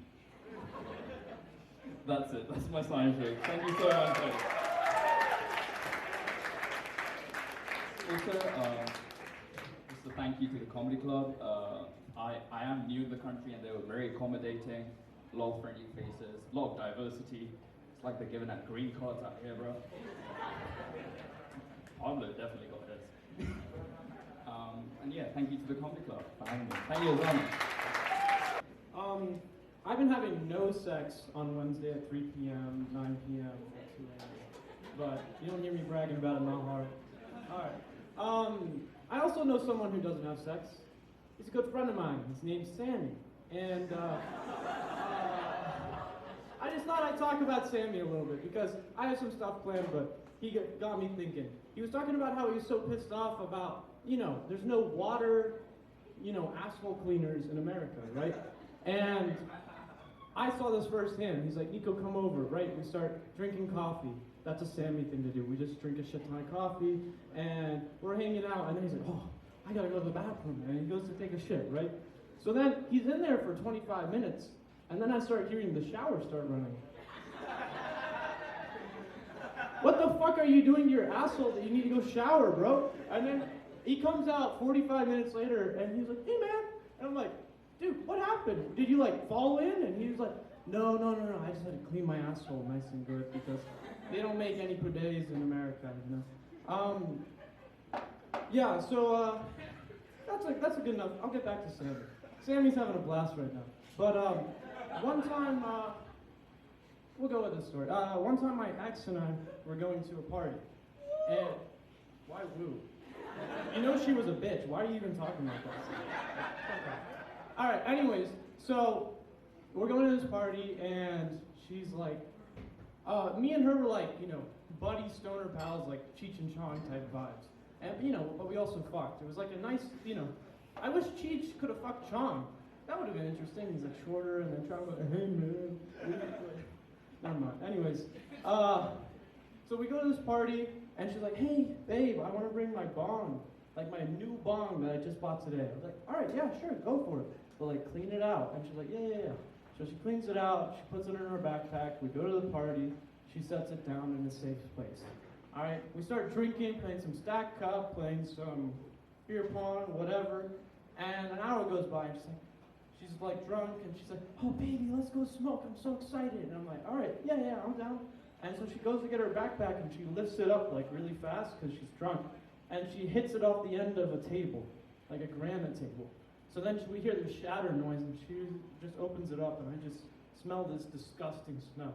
And it's just, the bong is shattered everywhere. Her backpack is soaking wet with bong water. She's like, no, oh my God, I just got it today. And there's nothing sadder than a drunk woman crying. Like, her just being like, my boy is just I'm like, okay, let's relax. I'll roll a joint, it'll be okay. Roll a joint, the world is at peace. Everything's fine. We go home, try to clean her backpack. 5 hours of OxyClean, Tide detergent, all this shit, nothing. Still smells like disgusting bong water. The girl is so proud of her Jansport from elementary school, she won't get a new backpack. So she still wears the bong water every day to school. But fuck that hoe. Alright, anyways, one time when I was a kid, we had a priest over for dinner. Now I know where you think this story is going, but it's not going there. I was 11 years old. No, I'm kidding. My brother was 9, and my sister was 5, and my parents were 42, respectively. You didn't need to know their ages. I just wanted you to think that I was getting raped by the priest. Sorry, I can't really pronounce words. A little tipsy. Let's have a drink, guys. How are you guys doing tonight? That sucked. Anyway, so the priest, he comes over. He's a British Catholic man. British Catholic priest. And those are the true drunks, because, you know, they can't have sex. And he's British, so their life already sucks. So he's just constantly drinking. And we had him over dinner, we have some wine, he blesses the house. No offense, Malhar. I mean, you have a identity crisis, Indian, British, what are you? You know, what are you gonna do? Anyways, so the priest takes the holy water, he's blessing all the doors in the house and shit. And then my brother and I, being kids, we're like, let's go fuck each other up with some lightsabers, you know? That's like our thing. And we take the lightsabers out, we start beating the fuck out of each other. And the priest is a little drunk, and he's like, hey Mike, can I drop in? And he grabs a Buzz Lightyear sword, right? Because there were no more lightsabers left. And we go to the top of the hill, and we start beating each other out. We're like quoting Revenge of the Sith. We're having a bland old time. And then, you know, Father Malone, or whatever the fuck his name was, he accidentally hit my brother's arm. And now, one thing is, I'm very protective of my siblings, you know? Like, Anthony and I can scuffle, but I'm always gonna have his back. So Anthony starts crying, and I'm like, you fuckface, you fuck with the wrong Italians. You're gonna get your ass whooped. So I'm like standing above him, and he's like, oh, buggers, mate, are you all right? And he like goes to take care of Anthony. But I'm like looking at him, and I'm like, I have the high ground, Anakin. And he's like, what? And I just start running towards him, like barrel run. There's like this ability you can do in Assassin's Creed Valhalla where you just charge at someone, throw them over your back. That's basically what I was doing. But I just jump, and I start beating his back and like start hitting the back of his legs with my lightsaber, and he's like, ah, this is like grown ass man. He's like, oh Mike, you hit me, and he just falls to the ground, and I just keep beating him. Like, don't fuck with my brother. I'm like 11. I don't know why I'm swearing at this priest so much. And I was like, I'm going to hell for this, but I was so angry. So then my parents run up, they're like, whoa, we're sorry. And you know, the priest is like, hey, I'm really sorry, Mike. I didn't mean no harm. And my brother's like, it's cool. I'm like, yeah, don't fuck with us, you know? But, you know, if a priest ever tries to impale you with a lightsaber, you know, just know that I'm going to get out of him from behind. You know what I'm saying? That'd be a funny Onion News like headline. Be like, 17 kids rape a priest. Pope getting worried. The kids have actually started thinking of a new way to combat the Catholicism rapists. Sorry, that's kind of bad. Let me think of something else. Actually, that's all I have. Have a good night, guys. I think it was fun. Oh, yeah. Let me do my... Oh, so this is the last show of the year. And I just want to thank everyone from the local police officer who told me that I should do stand-up because I'm such a funny fuck. And like anyone, I'll just go down to my dentist, my orthodontist, thank you for my wonderful teeth. No, but really great job. This has been a great semester, and I'm really grateful for the Comedy Conglomerate and everyone they do. All right, peace, guys. One more round of applause for everybody you've seen so far. All right. Yeah, nice to be here. Nice to be on stage. I want to talk. Can I share something with you that I wrote recently? Just because I want to get your feedback. I've never done it before, but it actually has to do with you all as audience members. Is that all right with you all? Yeah? All right. I just really would like to get your feedback. So welcome. This is a stand-up comedy show and a creative performance space. We're here to, meaning the Comedy Conglomerate and the comedians in this show, we're here to perform new material and improve our old material as we entertain you. our audience. We strive to create the best comedy that we can, but we do not always know how it will be received. Some of the comedy is deliberately designed to be provocative and to promote your reflection. And with that said, if you think you might be easily offended, please bear that in mind. And please know that you are an active member of the show, and we truly appreciate you and your participation and your laughter. Thanks for coming to the show.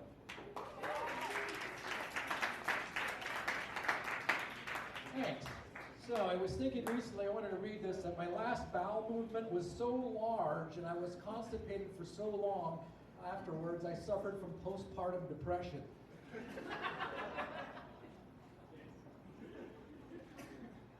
So, anyway, have any of you believe that political correctness is still an issue in 2020?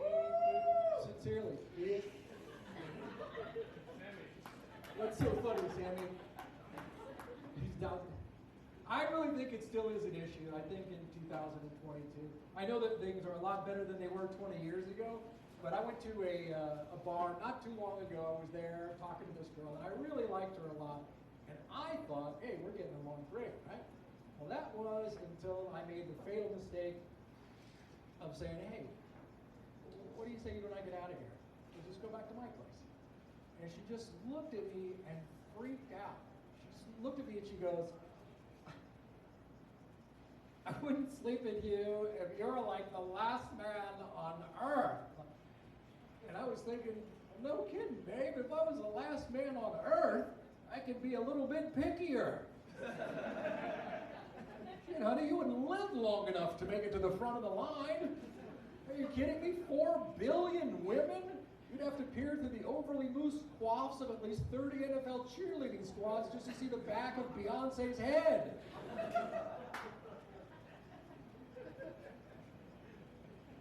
Anyway, I was reading in the news not too long ago about an young Amish man who got pulled over for drinking and driving his horse and buggy. Isn't that something?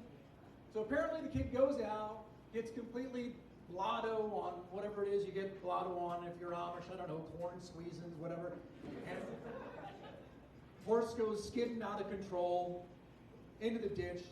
Police pull him over, they give him his sobriety test. They take him downtown because he fails the sobriety test. And while he's there, he gets his one phone call.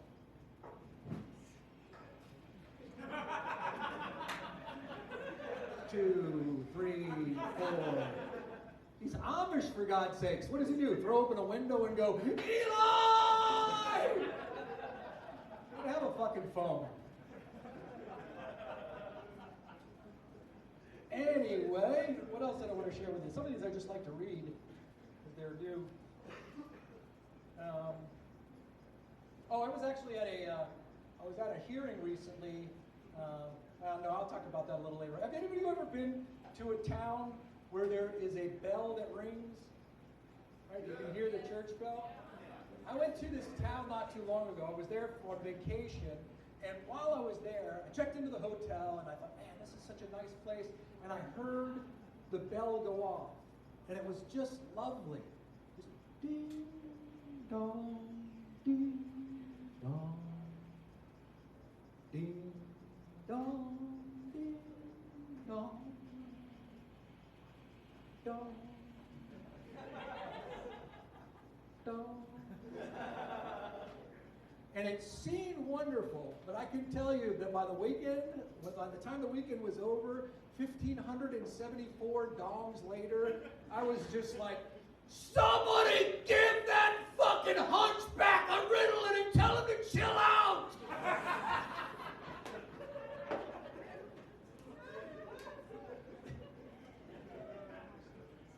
It's having fun tonight. Anyway, how about this? You guys, have you seen that there's an 800 number for the Pope you can call? Yeah. If you don't believe me, you can try it yourself. You pick up your phone, you dial 1-800-THE-POPE. It's like apparently a True Confessions hotline. Well, I just imagine, what could that possibly be like? Hi, you've reached the True Confessions hotline. If you're Catholic and seeking absolution from sin, please press the number on the touch tone pad corresponding to the commandment you have violated. For masturbation, please press the pound key. Pound, pound, pound, pound, pound, pound. How do I take this fucking thing down? So, I named my penis recently. Some of you guys might have heard this joke before, have you? Any of you guys name your penis? Really? Sammy? Give me a good name. Uncle Sam! Uncle Sammy? What did you name your penis, ma'am?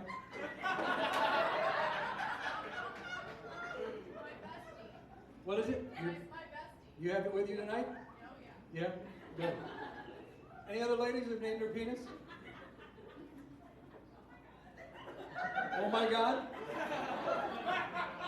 That's not bad.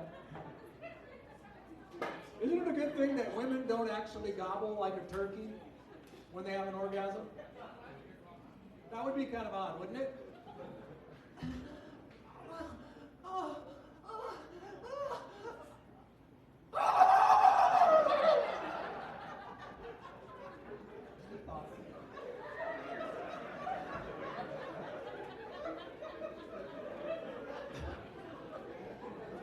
So I did actually name my penis recently, and the reason is because most of my life I was thinking I'm going to give myself a name, the name's going to stick, but then I'm going to want to change it. So I came up with this whole list of names like heroin, you get one taste, right? You keep coming back for more. Gatorade, is it in you? Happiness, right? Those kinds of things. Timex, takes a licking, keeps on ticking. The list was long. I finally decided on a name for my penis that worked. You guys want to know what it is? Yeah. I named my penis The Truth. You know why? Why? Because you can't handle the truth! Sometimes the truth hurts. Sometimes the truth is hard to swallow. But you gotta learn to love the truth, the whole truth, and nothing but the truth, so help you God, because it is the truth that'll set you free. Thanks.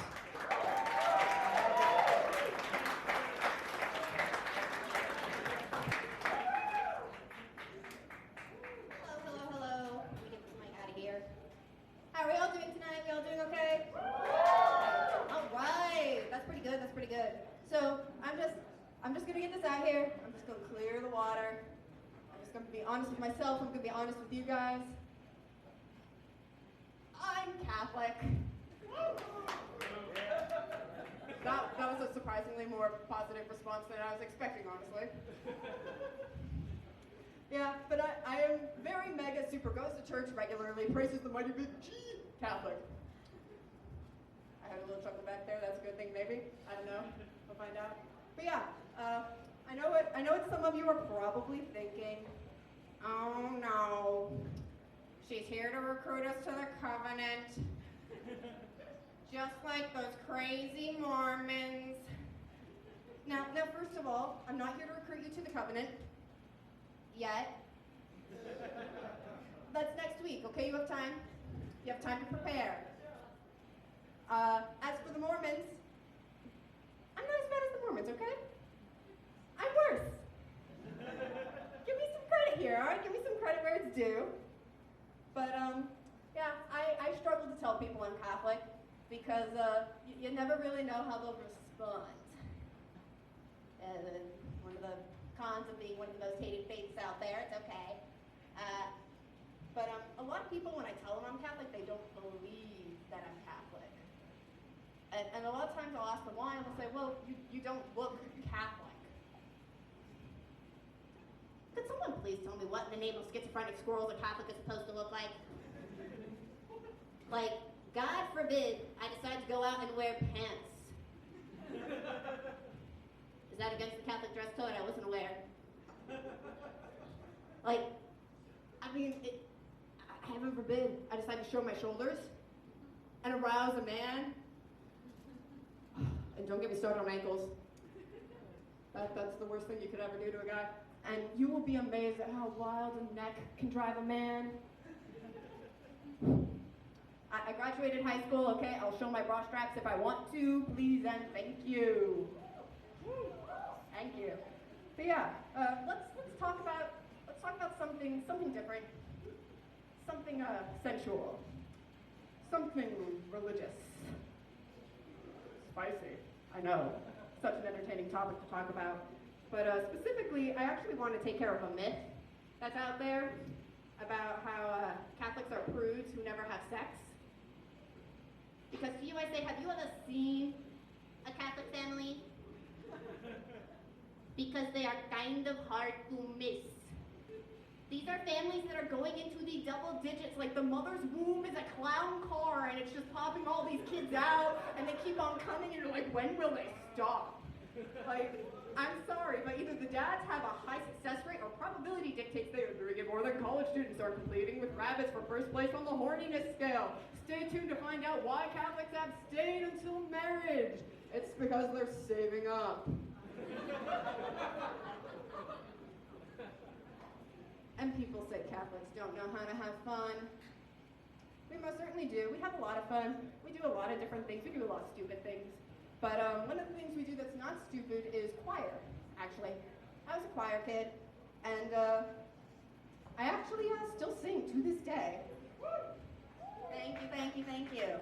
And I brought a little ditty with me. Would you guys like to hear it? Oh boy, oh boy, oh boy, I get to share this, So, here we go. I don't have any music to go with it, but I've got the lyrics. I've got a question, and it needs an answer. I've got a question, and it needs an answer. Why are all the hot guys taken or gay?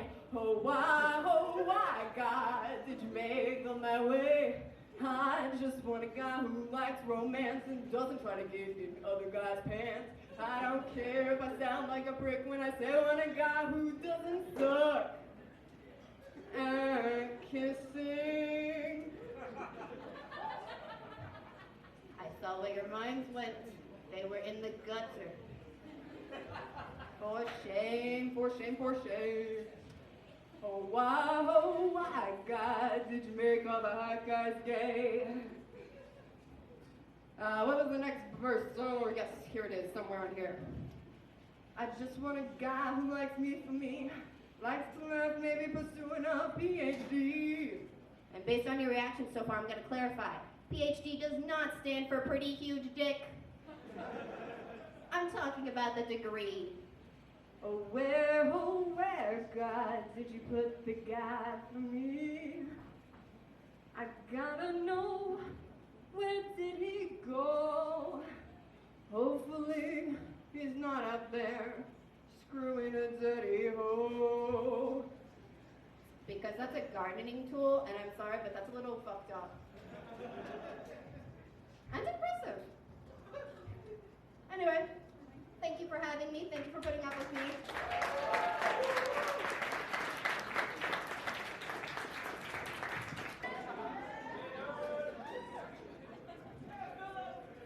You may notice my weapon attached to me right here. You're not ready for it. All right. Okay. God. Here we are. The last show I will do before I graduate. It's been 3 years. 3 years.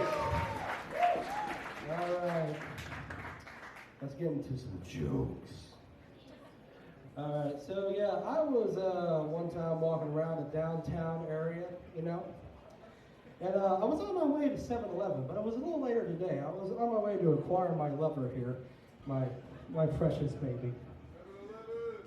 Yeah. Low prices. All right, but yeah. While I was on my way to the 7-Eleven, it was an interesting experience. I passed by this gang of bikers. This gang of bikers. And it was interesting because they weren't intimidating, they weren't like the Hells Angels, riding Harleys. No, it was just like 30 white guys, getting ready to ride their 12 speeds. They got their little biker helmets, their biker shorts. They're adjusting their bike bells while wearing the Oakleys. It's like, it was like watching an episode of National Geographic. It's like, all right, bro, here we go. We now watch the natural biker bro in his natural habitat as he begins to migrate, as appeared by his ringing of the bike bell. Cling, cling, cling! Let's go! Yeah, so that was fun. So how are we doing tonight? Y'all enjoyed the show? Yeah. I'm doing all right. I'm fine. But you know, a little while ago, a couple of weeks, I did catch COVID. Just a little bit of COVID. Just a little bit. Yeah, because fuck life, right? But yeah, you know, it happened. It was at its worst on the third day, but then after that, it got better. You know, and we started the recovery process. But I want to talk about it because there was a weird phase that happened. There was a weird phase in where my throat became connected to my asshole. And every time I coughed too hard, a little bit of shit came out. Now, as bad as that may seem, and it was, I had what every person should have. When shitting their pants becomes an inconvenience, I had Tums. And we were good to go.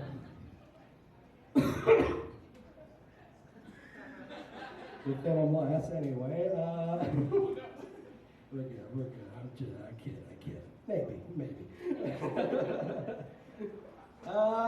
So yeah, who here likes pandas? Just a quick poll.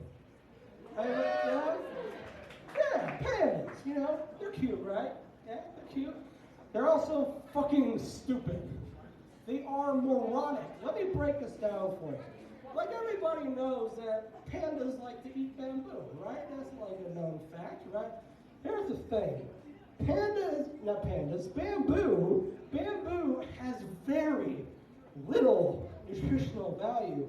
Like, aside from some vitamins and it being a fucking wood, it has fiber in it, right? Now, here's the thing. Bamboo consists of 99% of an average panda's diet. And keep in mind, a panda is still a fucking bear. So in order to actually sustain itself, it has to eat up to 40 kilograms of it a day. That's 90 pounds in American. And you know what happens when you eat 90 pounds worth of fiber? You shit a lot. So it's just constantly. Like, y'all ever seen the movie Kung Fu Panda? He wasn't wearing pants. That was a diaper. It doesn't just end with pandas. Like koalas, they're also dumbasses. And you're like, Kanan, no. How could you not like koalas? You mean besides all of them having chlamydia? Well, I'm glad you asked. Koalas like to eat these things called eucalyptus leaves. Now, eucalyptus leaves, they're fine if you boil them and drink them as tea. If you eat them, you die. And they don't know this. They love to eat these leaves. They're not immune to the poison. So they just eat it and die. They are committing suicide and they don't even know that they're committing suicide. Dumbass. Thank you for laughing. All right, got one more little story for you, and I'm gonna bounce. So I work at this dining center, right? D2, y'all may have heard of it. It's the buffet center. Yeah, you know, it's edible. Anyway, but I see a lot of interesting characters over the last 4 years that I've worked there. One recently is that there is this student, I imagine, who just walks in with a sword on his back. Like a full-ass sword. Like, and here's the thing, he looks like a student, but he looks like he's trying to sell me car insurance. It's like, he's got the fro, the white man fro. He's wearing all the button-down shirts. He's got the khaki slacks. And he's just walking around with a long sword on his back. And I'm just thinking, Like, we're just letting this guy walk in? Like, this is who we're giving all the grilled cheeses to? All the creme brulees? So, here's what's going back in the back of my mind. What happens if somebody gets his order wrong? He's just gonna be like,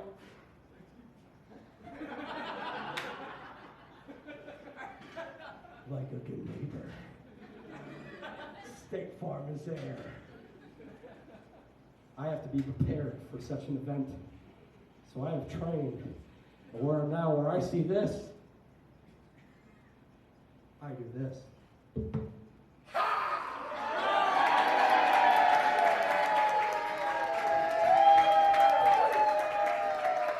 Prepare to talk. So this would be normally when I would end the show, but like I'm a little emotional tonight because this is my last show. I think Frank Sinatra said it best. I faced it all, I stood tall, and I did it my way. So I'm going to sing a song for you right now.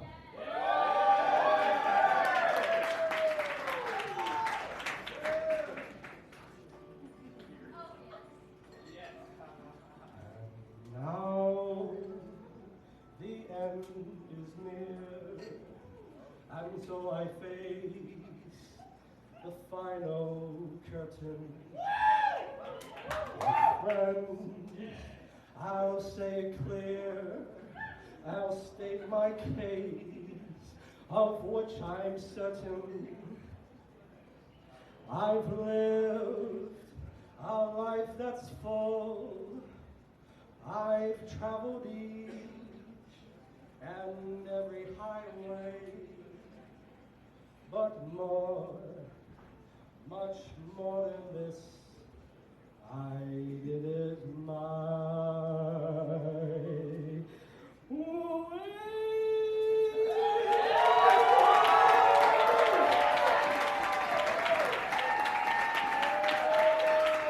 My name is Kevin Stone, folks.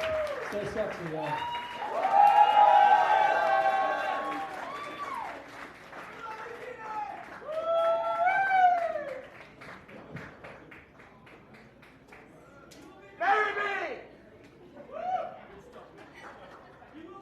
That's my voice. Yeah, woo, can we get another round of applause? Amazing, amazing. Wow, that was our most musical show yet. All right. That is actually his last time performing. He's graduating. It's such a shame. You'll never see that shirt rip again, unless you follow him to wherever he goes. Spaceman. And, final bit of the show, Fat Man sings, so we like to see. All right, that has been our show. Thank you, everybody who came out to see us. Give yourself a round of applause. Shout out to the UPS store. Follow us on Instagram or comcon.pt. We'll be active next semester as well, so make sure you check us out. Now, the salsa people are glaring at me. So, you all should stick around to make up for it. Because it's salsa night tonight after this. All right. So good night, everyone. Thank you.